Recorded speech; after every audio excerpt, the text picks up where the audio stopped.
Ellen Wald is an expert on geopolitics who has also written several books on Saudi Arabia, and she joins us now from Jacksonville, Florida. Good to speak to you. So how serious is this decision? Do you believe it will get approved?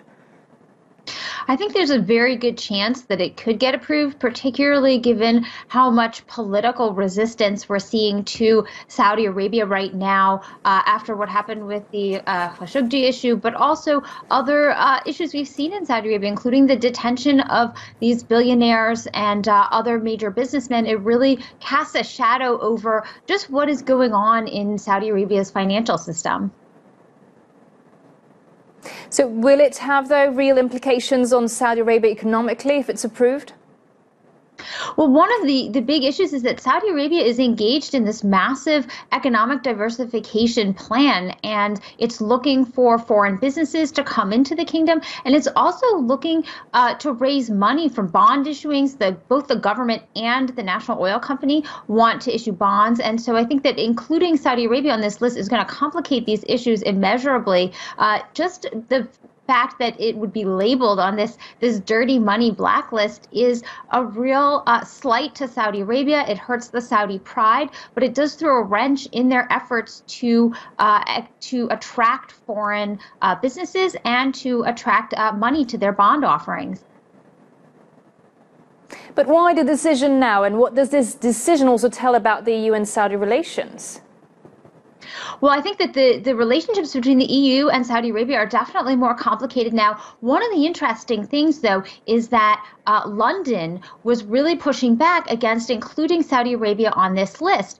And part of that may come from the fact that now the Saudi stock exchange, Tadawul, is being included on emerging market lists, and so there's a lot of money that's flowing, or it's expected to flow into Saudi Arabia, and these extra checks may make it very difficult for mutual funds and other funds in London to get this going. But also, the London Stock Exchange has really expressed an interest in listing Aramco, the Saudi national oil company, when it does eventually at some point go through with its IPO, and they've even made special considerations to hope to attract that. So it really is interesting that a lot of the pushback is coming from London as opposed to other EU states.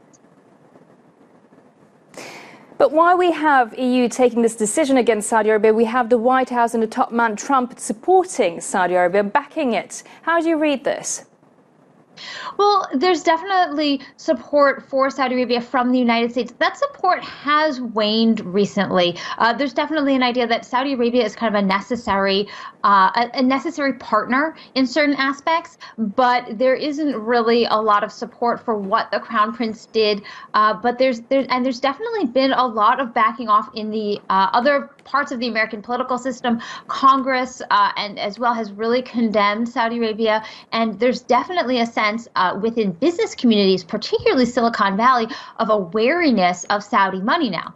However, that hasn't stopped companies from continuing to accept funding from the Saudi PIF. So what this could do is it could actually force Saudi Arabia to lean more heavily on the U.S. at a time when it's actually been hoping to diversify away from the United States. But it also could have the added effect of pushing Saudi Arabia closer to Russia and China. And we saw that at the most recent financial conference that Saudi Arabia hosted.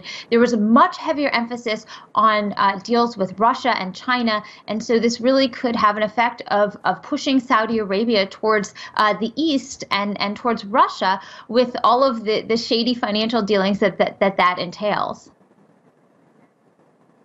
Well, we have to wrap it up here. Thank you very much for that, Ellen Wald.